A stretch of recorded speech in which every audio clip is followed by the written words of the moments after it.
Okay, while we're waiting for the interior to dry, one of the things I wanted to go over was the assembly of the air intakes as covered here, and here. Now, as you can see, what the model would have you do, or what the instructions would have you do, would be to assemble these intakes like this. Okay, and they will then assemble into the model like so, and then you add the external intake part like that. It's a perfectly workable solution. I don't think there's anything inherently wrong with it, but what I don't like is the fact that if you have a look at the air intake here, okay, this intake part, the interior, goes in and creates a butt joint. Now I'm worried that if I assemble this intake here, as the instructions would have us do, and then go to add the external part afterwards, what I'm going to get is a large lip that's visible inside. So what I'm going to do is I'm going to assemble the outer part of the air intake tunnel. I'm going to glue it onto the actual air intake part, and then once that's dry, I can then I can deal with the interior seam here without any trouble. So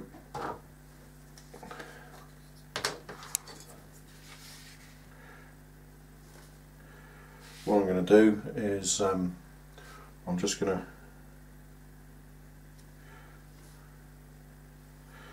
add a little bit like that, push my air intake into place, and then I'm going to run a bead along the top and bottom parts. I have to say the fit is really okay, but what that means is that if you're looking at it from head on, what I can do when this is dry is just lightly sand that, and we've got a seamless air intake. I'm not as worried about the join between them like that, and that will still very easily slip into there. One of the selling points of this model is the fact that it has full run intake trunking. Nice feature. Just requires, I think, a little bit of finessing to get the best from it.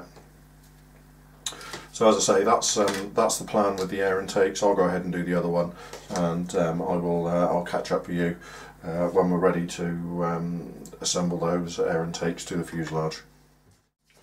So with the intake liners, if you like, in, and they've been left overnight to dry, what I now want to do is just sand the transition here, okay, between the liner and the actual intake. So I'm just going to use one of my skinny sanders, which are quite flexible, certainly flexible enough for what we're trying to do.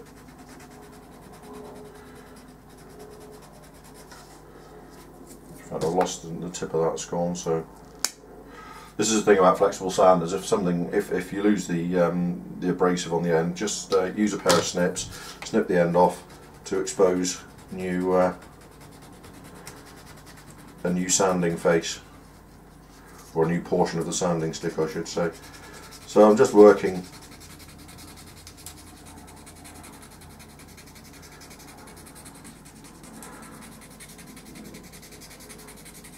the fit is really quite good, so it's not it's only going to be a light sanding job really.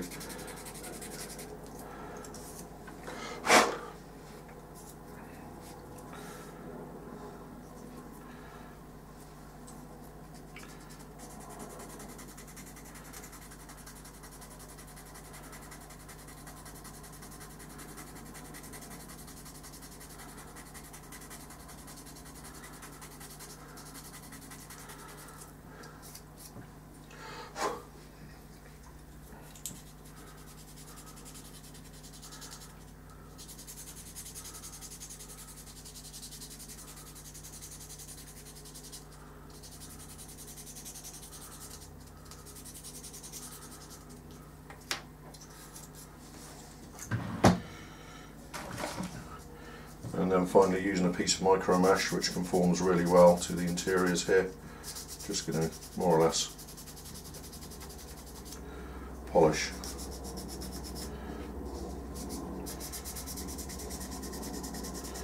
Polish that out.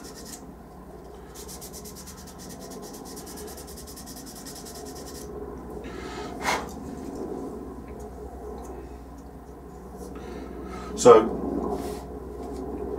that's that done. That join, I'd say, is probably 95% good.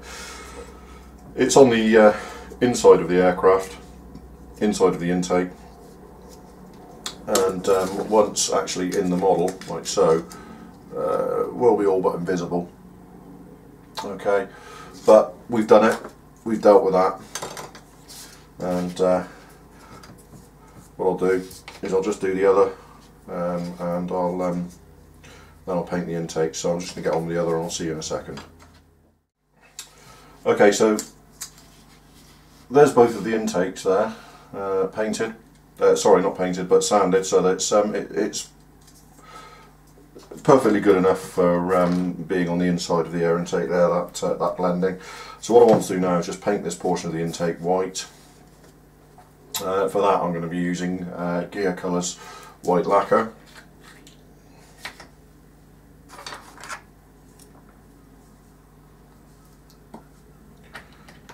So I'm just going to pour a little bit into my colour cup. Okay, a couple of drops of Gear's own thinner.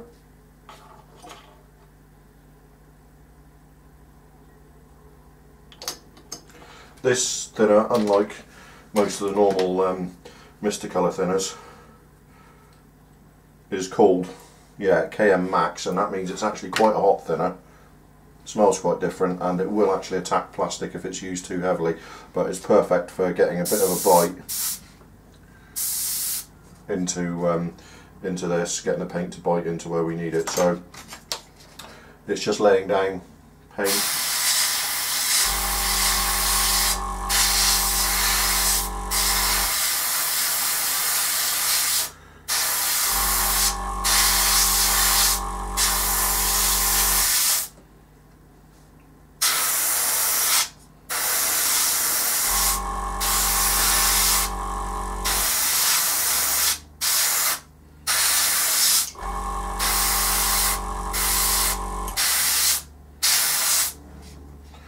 So I think you can see how good that looks now. So I'm just going to repeat with the other side.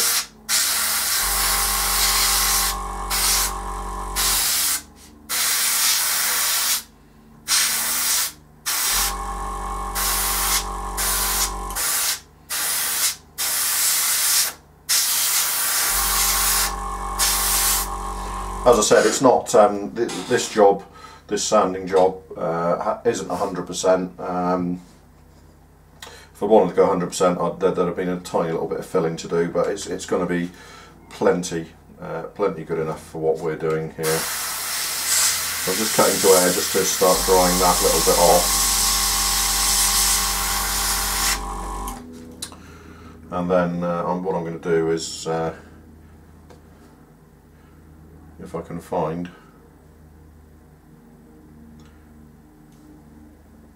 don't you love losing things? That'll do. So I'm just going to thin the remainder of that white paint back a little bit further, well, in fact quite a lot further. Just back flush the airbrush a little bit to mix it, like so. And then I'm going to lay down a heavy wet coat into the intakes here, just to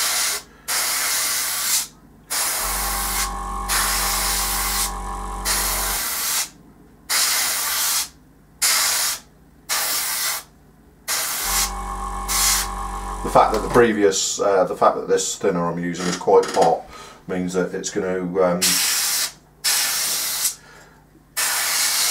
interact with the previous layers of paint and soften them, and it's going to blend all of this paint in together to give a seamless air intake. And we'll let that dry, and then we'll be good to carry on. So there's the inside parts and the shock cones. There was a little bit here I missed on the shock cone last night.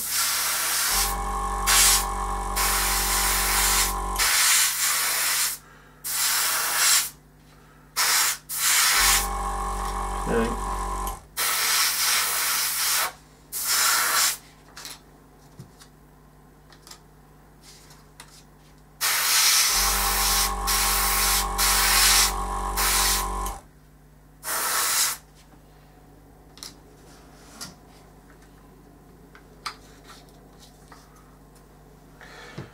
And that's it. So the next time we deal with the intakes, we'll be ready to basically assemble them and add them to the fuselage sides. They need to be added before the fuselage halves are joined together. So we'll deal with that next. So I'll see you next time. Okay, so with the intakes, the insides here that have been blended and painted, so we're now ready to continue with the assembly of the intakes. Now, as I've explained before, the way the kit would have you do this is to add this part, is to glue the two interior intake parts together, i.e. the shock cone part and the actual tunnel. Add that into the onto the model, and then the external intake piece on. As before, as I covered in just now, I've actually added the external part of the tunnel to the actual air intake itself, which leaves us just this this shock cone part. There's a couple of locating pins here which locate into here on the model. Okay, like so. And that assists in locating your air intakes. However, the method we're going to be using means that they would just be getting in the way. So the first thing I'm going to do is just nip off those two,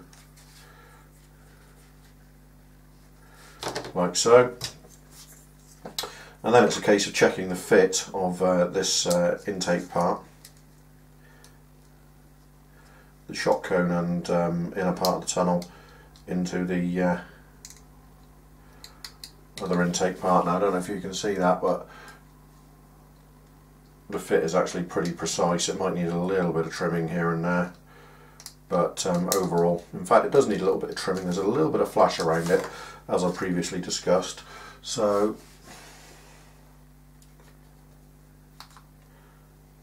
as before, we're just running the knife blade around the recesses. So if you can see that, that's these parts here, and just removing the flash from them.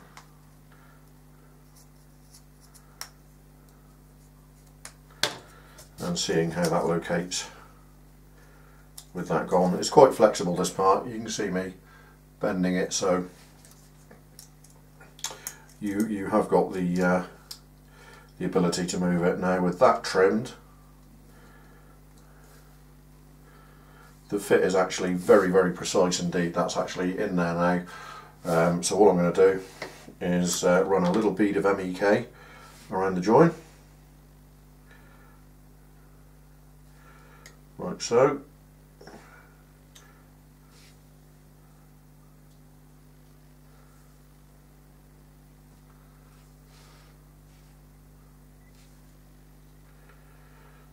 Make sure that my it's all flat flush. Hold it there until the glue starts to grip.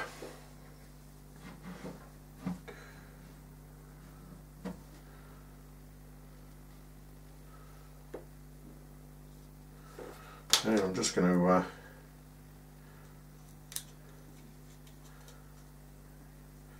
use a peg like so, just to make sure that stays flat back where I want it. Okay, now It's a little bit of a cheat because I did this intake earlier before starting here, so that's had 8 or 9 hours to dry off the interior intake part. I've removed the locating lug as before, and what we're going to do is check the fit of this entire assembly to the model now. And I don't know if you can see that. You know, the fit isn't perfect, so the good thing is with this assembly as it is here, we can start just fiddling and adjusting the fit using sanding sticks and things like that to check and adjust your fit as you go to get the best fit you possibly can. So it's a case of checking my fit here, seeing that there's a slight problem at the top, which appears to be along here. So I'm just looking for a sanding stick.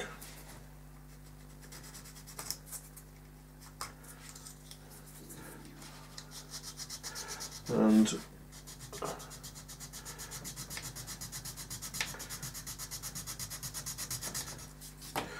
working a sanding stick in along where I think the fit problem is most prevalent, and that's almost dealt with that fit problem already. We're going to do exactly the same on the bottom side here.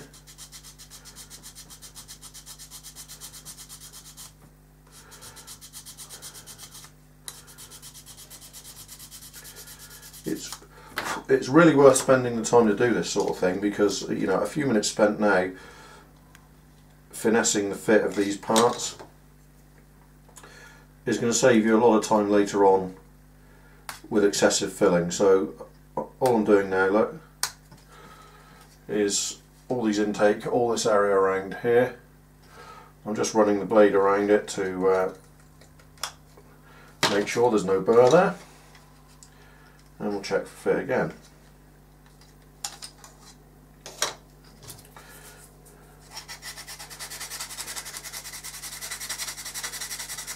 Now the part of the trunking here is actually just stopping my intake locating completely flush. Okay, so what I've done is I'm looking at the bits, and I can get away with actually carving some of that away. So that's exactly what I'm going to do.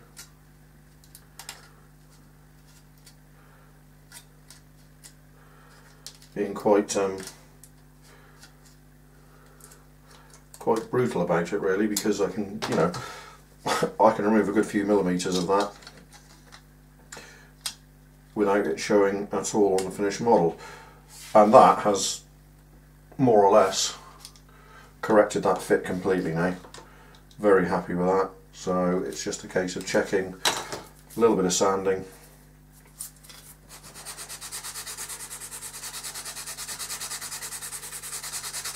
here,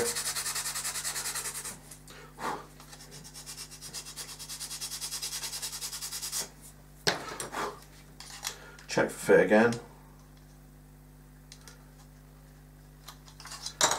There's still a bit more I can afford to take off there, so I'm going to do just that.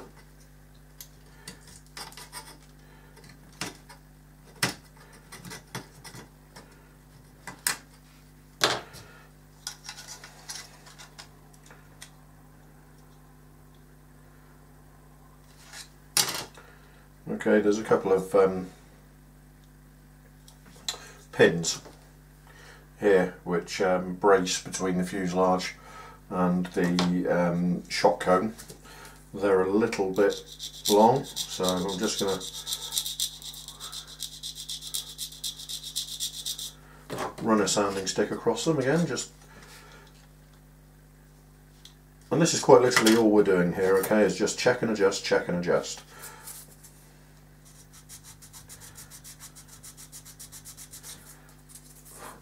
Few minutes spent doing this.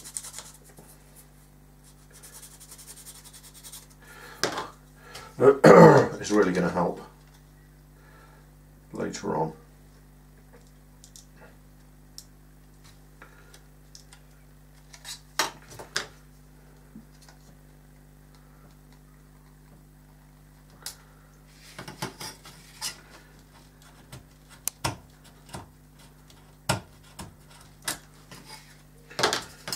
And check as you go along, because it's all about sort of finding out which bits you can afford to trim and carve away without affecting the model's appearance or anything like that. And I'm quite happy that there's quite a lot of this that I can do that with.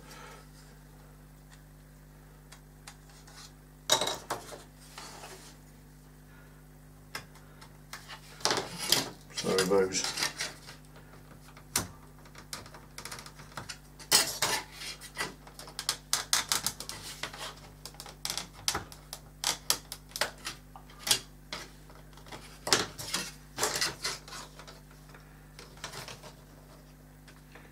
yeah, and with them gone, my fit is now more or less absolutely perfect. Really happy with that.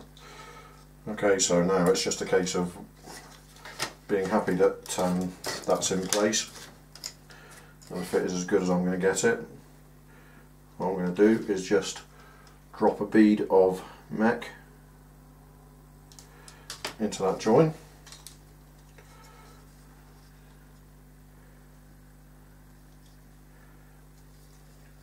Push it back home, like so.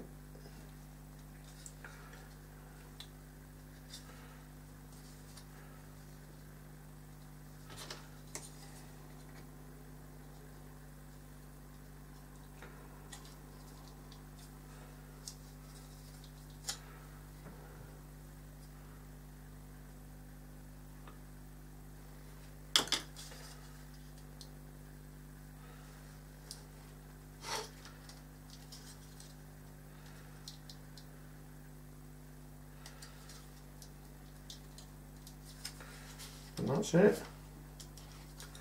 You know, we've made that fit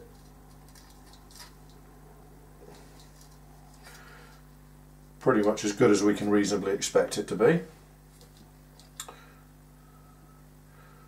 So now it's just going to be a case of letting that dry, and then we can deal with the actual join lines themselves, although they shouldn't need too much work, to be fair. So there's one intake. There's one intake in place. So we'll let that dry.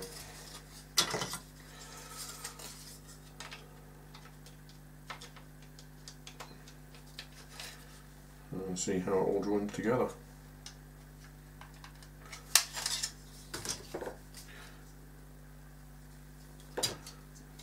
So what I'm seeing just here is there's a bit of a gap on the underside here, so what I'm going to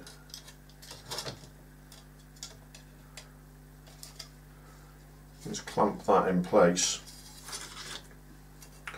Okay, and I'm going to run another bead of MEK down there.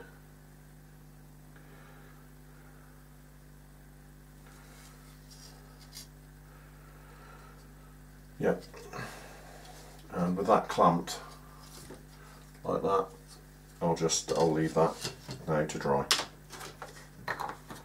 So the next time I'll have trimmed and added the other air intake here to the starboard side. In actual fact, that air intake looks like it's a much better fit straight off. Anyway, and then we can proceed with things like actually getting the model together.